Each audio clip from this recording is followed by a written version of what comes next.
Personnel, this is CBTS. Space vehicle pre-count operations will start on my mark at 5, 4, 3, 2, 1. Ladies and gentlemen, it is the Homemade Broadcast. It is episode 486. It is the 6th of July, 2023. And with me, as always, she appears to have a thread hanging from her shirt on a hump. Oh, that's your arm. I thought it was a tiny thread.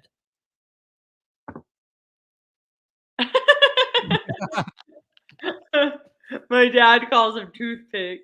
Oh, man, that's even better. That's even better. Well, Anna, welcome back. A day late. Apologies on my end and Anna's end. It's vacation. We're celebrating the 4th of July. We're having fun with our friends and families. And I was driving yesterday around 5 p.m. and couldn't for the life of me figure out why there was so much traffic until it dawned on me that it's Wednesday.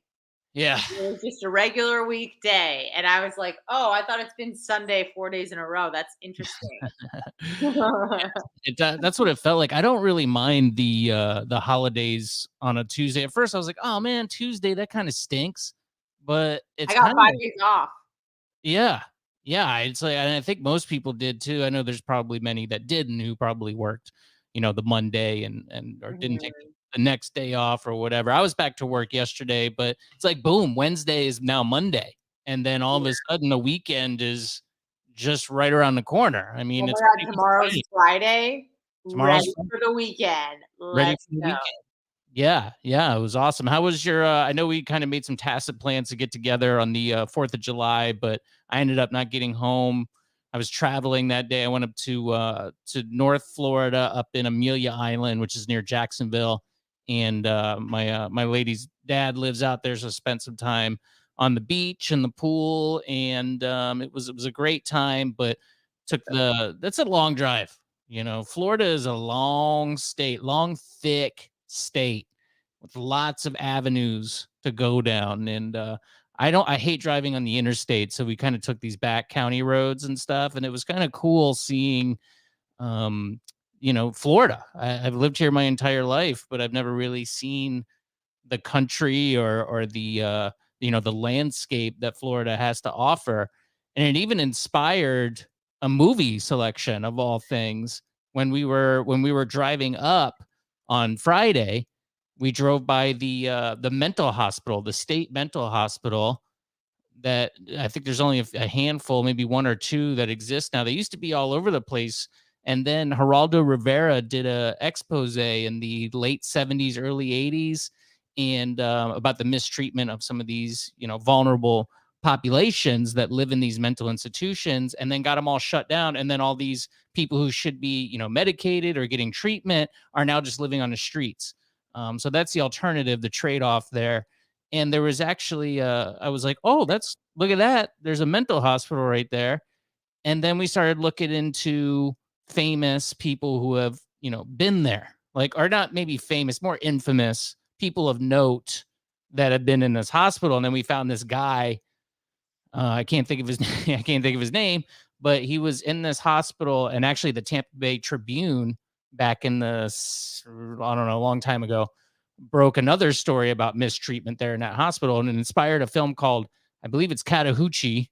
And it goes over this dramatized experience of this man who was placed in a mental institution. He was a combat veteran in Korea, came home, wanted to do a suicide by cop because he was finding it hard to find a job, and just went out in the neighborhood and started shooting his gun, and then said, "You better call the cops." And then the cops came, and he ended up being taken alive after a failed suicide attempt. And he wanted to do this in order to get his wife the insurance. And I guess if you kill yourself, you only get like 10. And then if you die, you get 20. So he wanted the police to kill him. And that ended up being a failed attempt. So he spent time in this institution. Movie sucked. It was not really a feel-good film. And not particularly well acted, I would say, either. Not a great movie.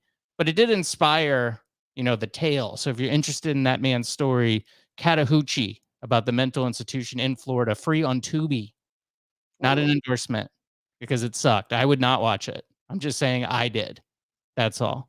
What did you do for 4th of July? Well, not much for the 4th other than eat Jet's Pizza, which is the most delicious pizza on the planet. I love me some Jet. The best with the ranch. Yes. Chattahoochee movie, Woo! Jet's Pizza. 2 thumbs up. Yeah, I thumbs love me up. some Jets. Yeah, but we actually kind of celebrated, let's just say the 4th on the 1st. Went to go visit a friend in Sarasota, one whom you've met before, my Canadian friend, Indian guy. I don't want to just give out his name. He didn't consent to this.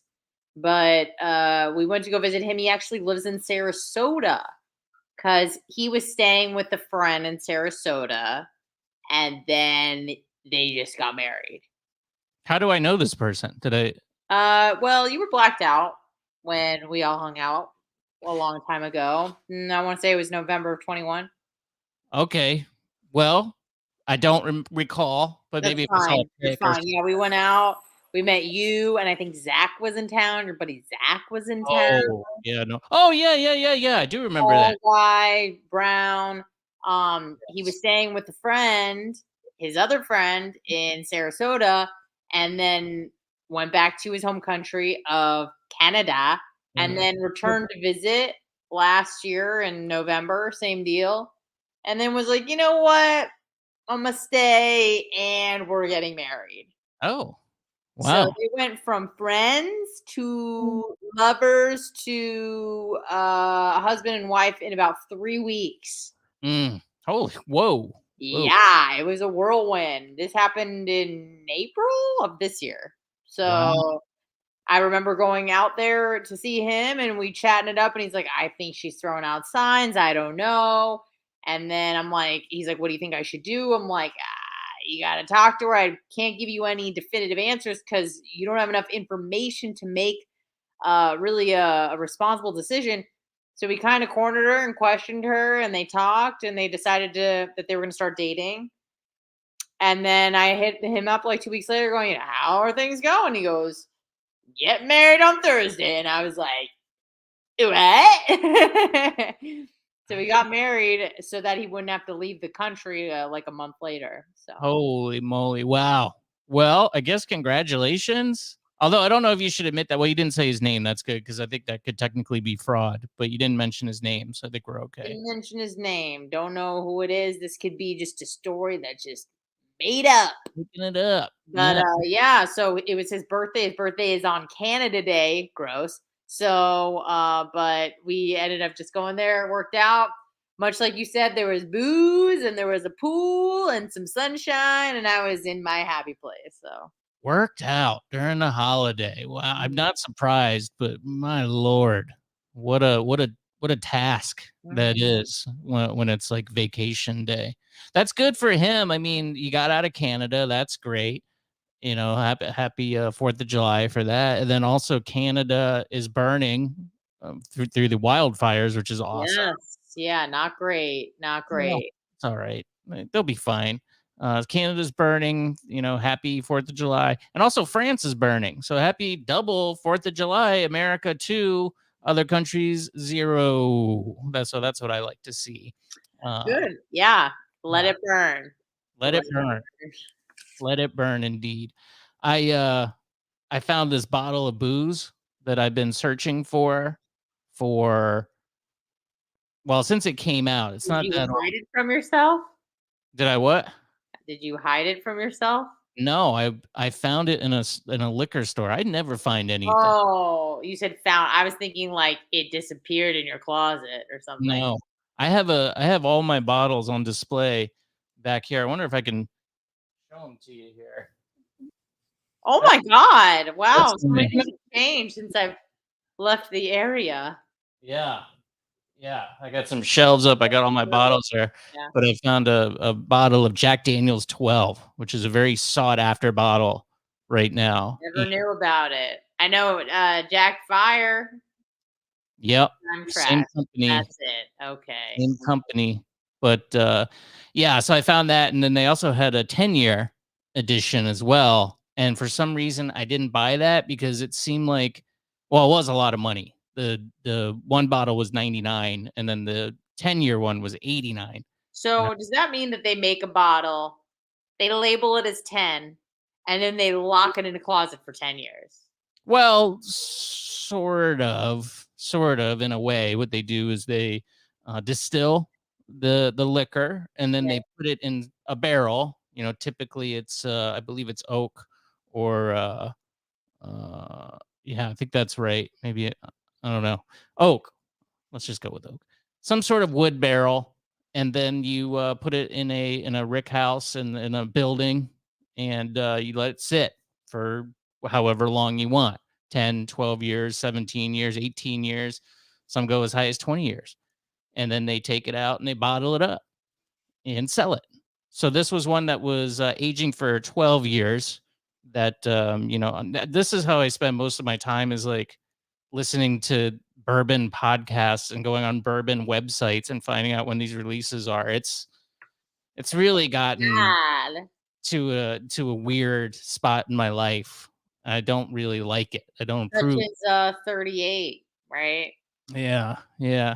So I found this bottle. I just stopped in this liquor store on the way up, and I found a bottle of Jack 12 just sitting there for I've seen it online, people trying to resell it, and you could probably get anywhere between 300 and 600 bucks, I would say, if I resold this bottle, which I really thought about doing.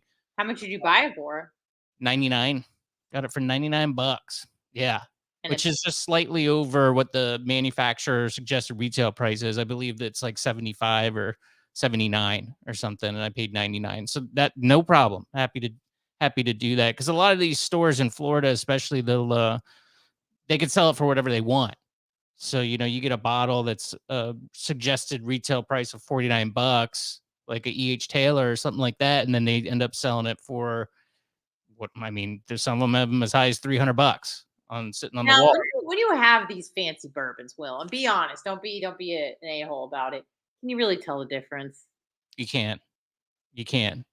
Yeah, there's definitely a difference. If I were to give you even a novice drinker such as yourself, which you probably don't like whiskey anyways, so you're gonna be like, gross. This is gross. Both of them are gross, but I think even you would be able to be like, okay, this one's less gross than this one. I think you'd be able to tell. Okay.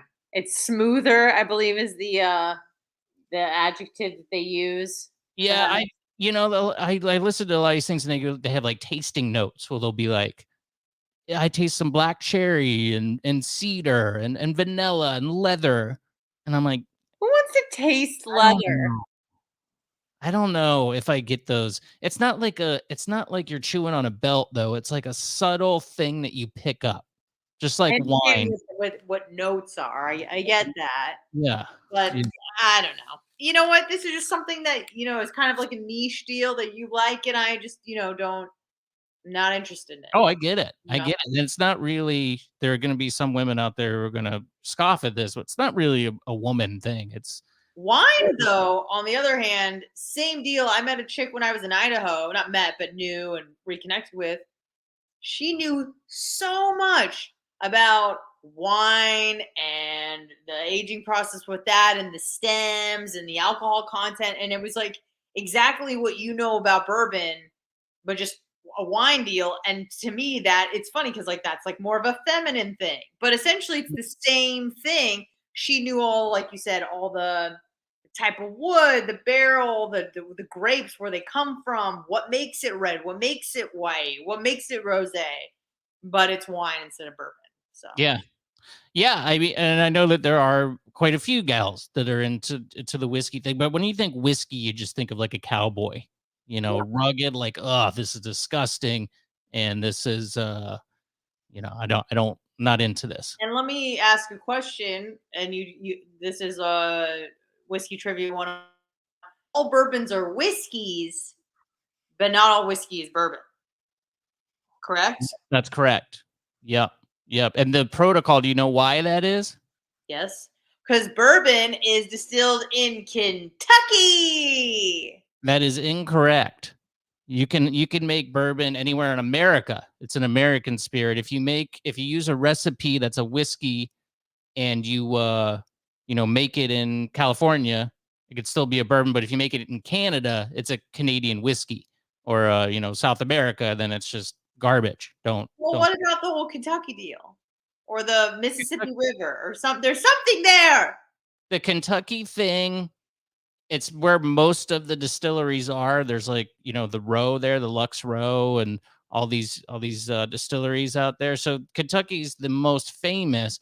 It has to do with the content of what they use. I think it's got to be like 60% corn, and then you can like mix it up. Otherwise, there's 70%. There's some percentage that has to be corn in order for it to be bourbon. But they also use rye. They use malt. There's other things that they use as well. If that makes sense. It does. Eric is, he says he's a part-time at the liquor store, the bourbon owners. I'm one of those, Eric. Yeah, I do harass Ron at my local Publix. Oh, you're on a first name basis. Ronnie. I call him Ronnie. I don't know if Ronnie's going to help me out anymore. That's a red flag. He's got me 2 bottles of Blanton's in about 6 months. So I guess my Publix doesn't really have that much, or he's got other people that he gives his stuff to. But I went in there and I got a Blanton's, which is it's not like a super expensive one, but it's highly sought after. Everybody wants Blanton's. And I stopped in there the next day because he kind of did this thing. He's like, yeah, this is the only one. Don't tell anybody, and gave me a little wink at the end. And I stopped in, and Ronnie was not there at the liquor store. It was the gal. And I went, ooh, I wonder if wonder if she has any more. So I stopped in there and asked her, I was like, hey, you don't have any Blanton's left, do you? She's like, oh, no, you missed out. We did have some, but got some Buffalo Trace. But everybody's got Buffalo Trace now.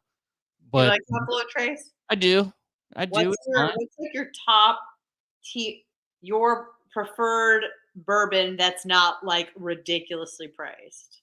Okay, I'll tell you in a second. Let me finish this thing. So I asked the gal. All of a sudden, Ronnie comes out from behind the stock room. I was like, oh no, now he thinks I'm trying to pull a fast one and get another Blanton's out of this store. So I don't know.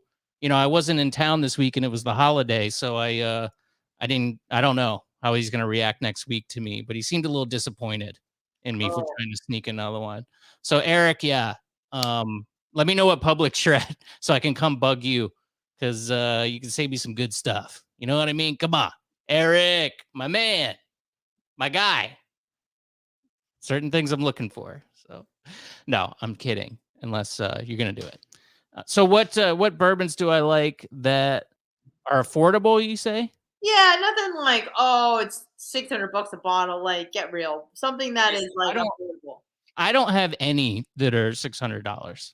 So if you could get your hands on them, you would.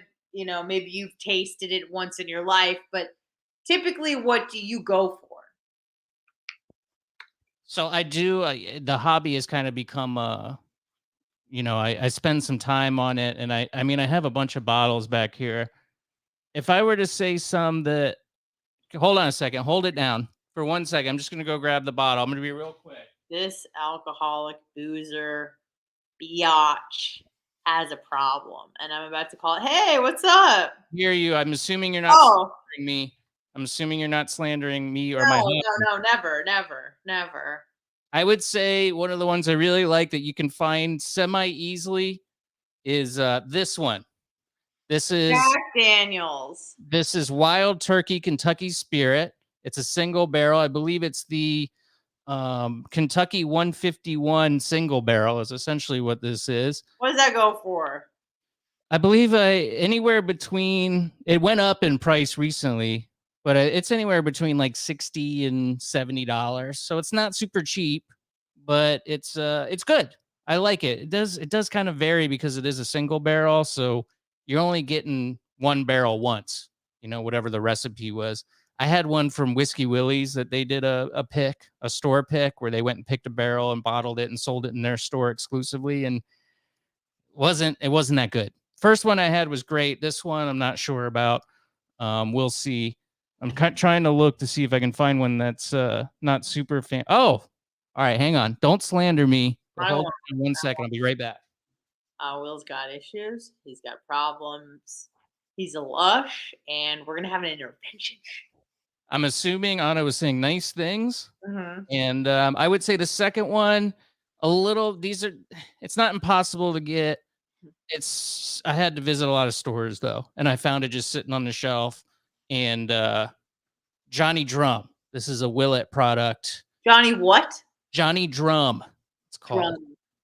It's good. The first time I saw it, I picked it up and I overpaid for it. It was a place on the beach, and I think I paid $90 for it, which is insane. Don't do that because it's not that good. But this one, I think I paid 55, so that one's pretty good. Wait, And was it bad because you paid too much money for it? no, it's just not worth $90. It's Oh. worth about half that. Okay, but it's good. You like it, obviously. I like it. Let's see what else is up here that's easy to find. Not super expensive. Probably just a Buffalo Trace. Buffalo Trace you can get kind of anywhere now. Every grocery store I go in seems to have Buffalo Trace, and you like it, right? I do. It would be like a good decanter filler. I think it's something that you could share with people who are new to the game, and they would be like, "Oh, this is good." Yeah, it's pretty good. And it's $25 now if you get it in the grocery store. So that would probably be my third selection. And it was hard to get, but all of a sudden, I even heard an ad for it on Joe Rogan's podcast. So I'm like, wow, this is taken up. They must have upped production or something, because I used to pay, $42 for it. They used to be able to get Evan Williams single barrel in Florida, and I used to get that all the time. And that was before I even really knew anything, but I knew that one it was cheap and it was good. And now you can't find that one in Florida for some reason. So that's unfortunate, but that would have been another one. Evan Williams single barrel. So that would probably be my top three. I got a lot over there, but there's a lot of stuff that I can't afford. I don't have it like that, but there's a lot on my list that I'm trying to get. Yeah. Maybe if I were to have that same shelf behind me, you'd see like Truly's iced tea, followed by a Topo Chico. I like those. Chico. Yep. And then maybe a High Noon pineapple. Big fan. Okay. Those are good. Big fan. And that's it, man. That's it. Eric says that he's in Lakeland, so not really. Dude, if you got a Pappy Van Winkle or something like that, I will drive to Lakeland. We'll make the drive. I will make the drive to Lakeland. We'll make the drive drunk. That's how dedicated he is. If you got a Eagle Rare 17 or some of those, what do you call those? They release them once a year. There's like a collection of really good ones. Any Pappies, that type of stuff, let me know, bro. I'll come out there and visit you. I don't care if you're in Lakeland. That would be worth the drive for sure. But you never find that stuff, No. and if you do, it's like thousands of dollars, and Ew. I ain't got it like that. So it's an expensive hobby, but it's been one that I've really been enjoying because I love to get drunk. Yeah, you're really good at getting drunk. You just walk around. No one knows you're drunk. You have no recollection of who you are, where you've been, what you've been doing, if you've been driving. It's impressive. It is. I'm glad that I have the that ability, but also it scares me at the same time. It should. Yeah, it should. Yeah. So yeah, the holiday was good.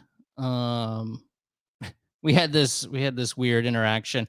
My girl's dad's great, and I'm kind of scared he's going to listen to this, so I need to be mindful. Be mindful of that. That's a good. He wears nightgowns around the house. He wears dresses that are like house coats, and he's a man. And he doesn't wear underwear underneath his house coat. He just wears this dress because that's what he's comfortable in, and it's his home. But there are times when it can be when it kind of rides up a little too high, and that's is it a short dress? No, it's a full length like house coat type of thing. You keep calling it a house coat, but then also calling it a dress.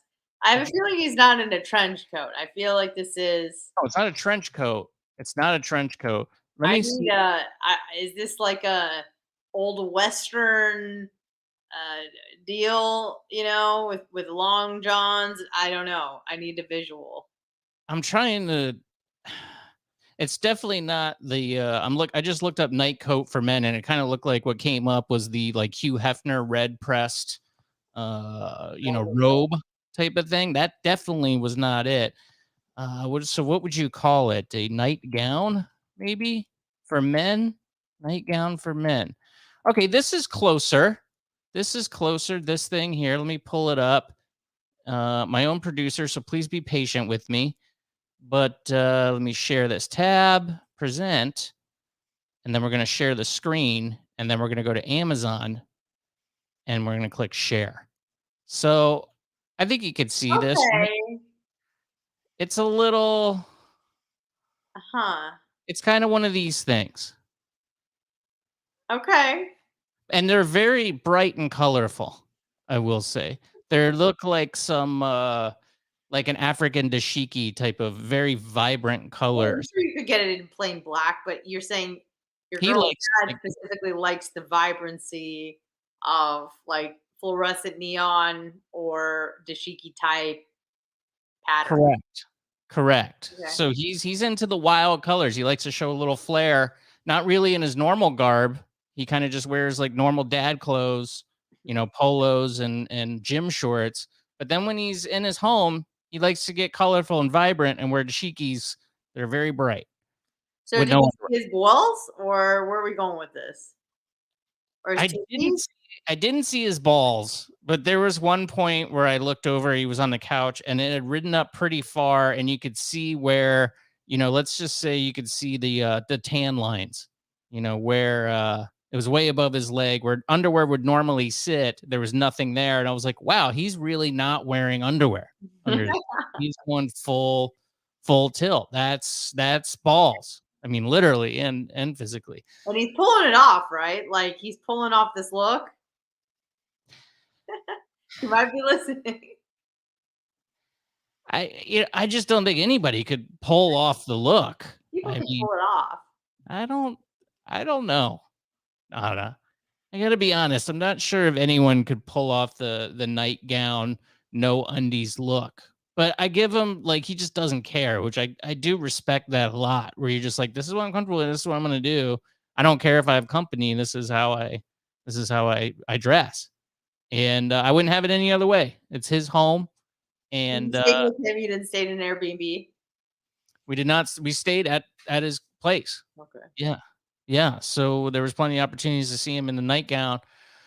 So that was interesting. That was something that my girl was concerned about. But I'm like, even if I did see his balls, whatever, what's the big deal? Yeah. I don't want Doesn't have to. balls.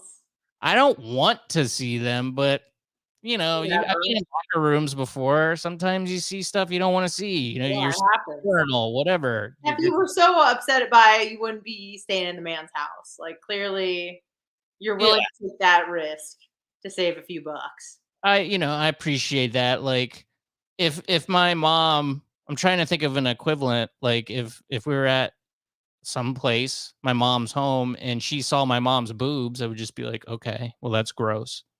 But I don't think she would be devastated by it. She would just be like, they're just they're boobs. I'm not attracted to them, and I'm not attracted. It's just part of anatomy that women share. So if you were to see a man's testicles, for me, it would kind of be like, that's gross, but it's fine. Yeah. It's fine. It's his home. So that was the only unusual part, really. Yeah. So that was my 4th of July. I don't really have anything else to comment Is it on. just the three of you? Do you get along well? Was her brother in town or? Yep. We get along well. His wife was out of town. She came back for one day, so we did get to hang out with her one day, but it was mostly just us three in the house with the dress and the balls. Nice. So it was a good time. It was a good time. I'm trying to think what else I wanted to talk to you about. There was a few things. You sent me something earlier today about, oh God, what was it? Oh, I was listening to this podcast, And it was this, the Epstein report came out, the Jeffrey Epstein DOJ investigation. And we knew that nothing was going to come of that, of course. And they just said, yeah, there was some big time errors in the prison. And that allowed him to commit suicide. And that was kind of it. And you knew that was going to be the case. And I started listening to this guy. It's the Martyr Made podcast. He does a show with Jocko Willink called Unraveling. And that's where I kind of heard of him. But he does his own thing, and he's like a history type of buff dude. So I started listening to some of his history podcasts, which were really interesting. And it wasn't just like, it was American history. It was about he had this episode about the biggest insurrection in American history, which was the West Virginia coal miners in like 1910 or something. And that's one that I never really took time to learn about or never learned about it in school. So that was really cool. And they're like 3 hours long, but they're interesting the whole time. And then the other one, he did this episodes about Jeffrey Epstein, and he kind of dug into, he kind of concluded and hinted that, and everybody knows this, that he was connected to Israeli intelligence and the CIA. And there's so much information that I had trouble, like a lot of names, kind of keeping up with this stuff. But one of the things that piqued my attention was this group called the Finders, I believe it was. And this story was, and I think it caught my attention because it kind of sparked in Tallahassee, Florida back in the 80s, which was these two well-dressed men that were with these like feral children, bug bitten, not kempt, looked emaciated. And these guys were just like businessmen in suits with these kids. So somebody got alarmed by that and called the police. And they ended up finding, they arrested them, and they ended up being part of this group called the Finders, which was created by this man who was in the CIA at one point. And, you're never not in the CIA. And this all kind of got swept under the rug. The Wikipedia kind of goes into conspiracy theories about this group. But I don't know. It just made me think about, and he had the whole series. It was like 5 hours. I actually just finished it today. And again, there's so much information that I had trouble retaining it to tell you. But the conclusions were just like, yeah, there seems to be a lot of Jeffrey Epsteins out there that are connected to government and intelligence operations. They're like for hire, private. I don't even know if it's for hire or they're just in a position where they're so highly ranked that they there's just no repercussions for them. They're vital to their infrastructure or something where you just can't get rid of them. So every time they get caught, it kind of just gets swept under the rug and nothing kind of happens to these people. So it's like, well, for hire meaning like you're not technically part of the agency, but you're working in cahoots with the agency for money, gifts. Maybe they got some stuff on you where you're kind of forced to work for them. Yeah. You owe someone a debt, Yeah, blackmailing type of thing, which is pretty much what the Jeffrey Epstein was. It was a blackmail operation on these politicians to get them to do the bidding of whoever is setting them up, whether that's, Mossad or other agencies or the CIA or whatever. Yeah. So they went into so much stuff. It was I was impressed with the ability to sit there and research that, he must have read a bunch of stuff and retained it in his brain so then he could tell you about it, which was very impressive. I don't know what the process of that was, but you got to be pretty smart to be able to do that. That's for sure. So it's called the Martyr Made podcast. Martyr Made, one word. If you want to look into that, it's just you look up the Jeffrey Epstein one, but all of them are really good. And that group, the Finders, was one that just kind of, I guess, tipped my attention because it was Tallahassee. I heard that, and then I started to pay attention a little bit more. So that was fascinating. By the way, this is a live stream. Obviously, if you're watching this right now, you know that, but some of you may not know that. You might be listening on podcast later on, or perhaps on Radio St. Pete on Sunday evenings. You can join us typically on Wednesdays Anna and I are going to get a set time. So we're going to do this show so you can set it like clockwork. But what I would do is go over to willsyoutube.com, click the bell there, and you'll get notified when the show is live so you can join us. We put up your comments. We'll talk to you. Sometimes we even let people pop in, and we'll talk to them that way. And you can get the show on podcast, of course, always later, which I would still encourage you to do. Even if you're watching this live stream, HMB Radio on iTunes and Spotify and pretty much everywhere. Hotel Mike Bravo Radio.com. I don't think I said thank you to Andrea. I don't know if it's Andrea or Andrea. So sometimes it's pronounced differently. I've had friends that are Andrea, and I've had friends that are Andrea. She sent a donation last week, 2 weeks ago. Thank you. And I did send Anna half because I'm a man of my word. You sure are. And I appreciate that. Yes. Thank you. So thank you. God bless. I appreciate it very much. And you're free to do that. Venmo is just my name, Will Kuntz. If you're enjoying the program, you can do that. You can follow me on social at home_made_man. And you can leave a text or a voicemail. Oh, crap. There was one I forgot to get to. Somebody did send a text. I got to do that later. He sent pictures of his neck. Like he had this major surgery, and he said he was going back and listening to all the old episodes. And so I gotta answer that guy. But I do answer those text messages. It just might take a while. 813-693-2124. You can leave a text or a voicemail over there.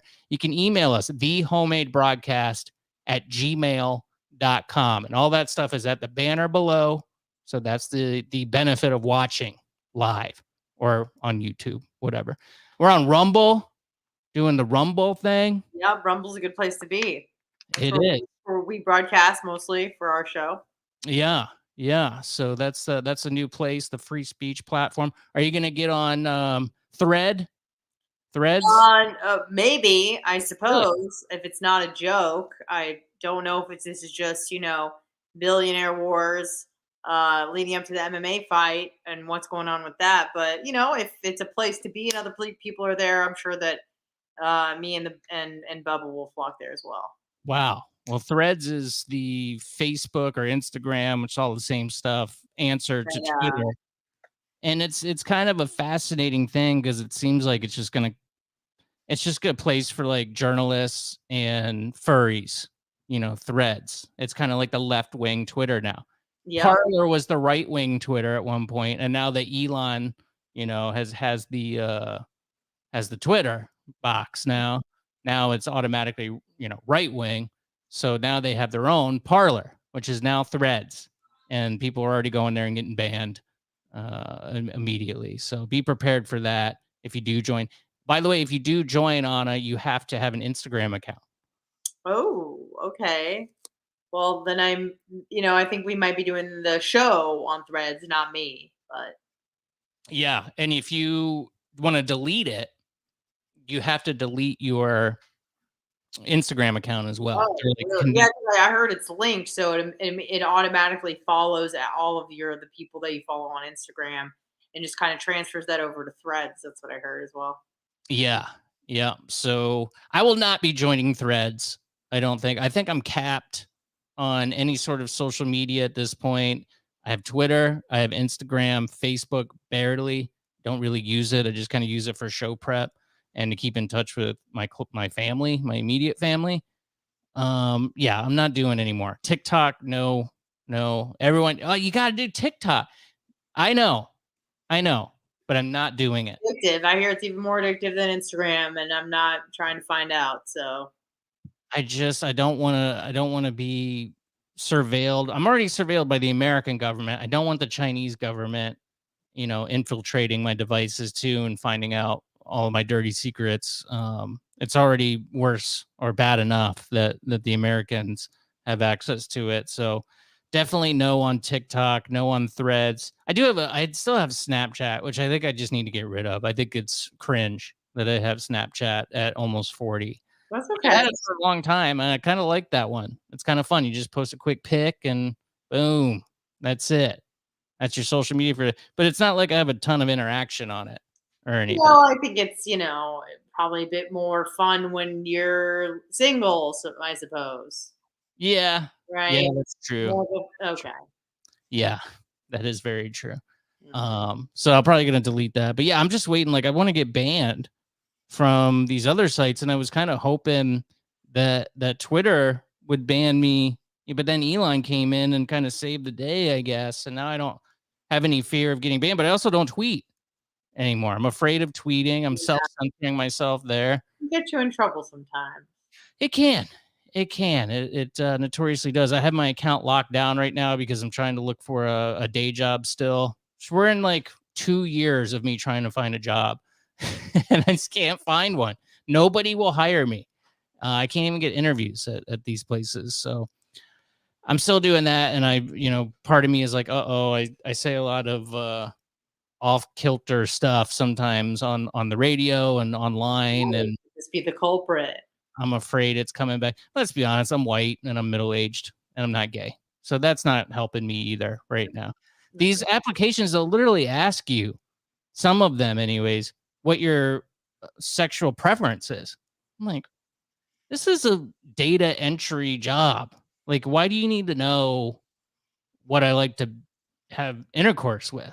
Right. Seems like I was actually thinking about doing an experiment, which is Guys? what? Guys? No, not literally, Oh. guys, but just claiming that I do.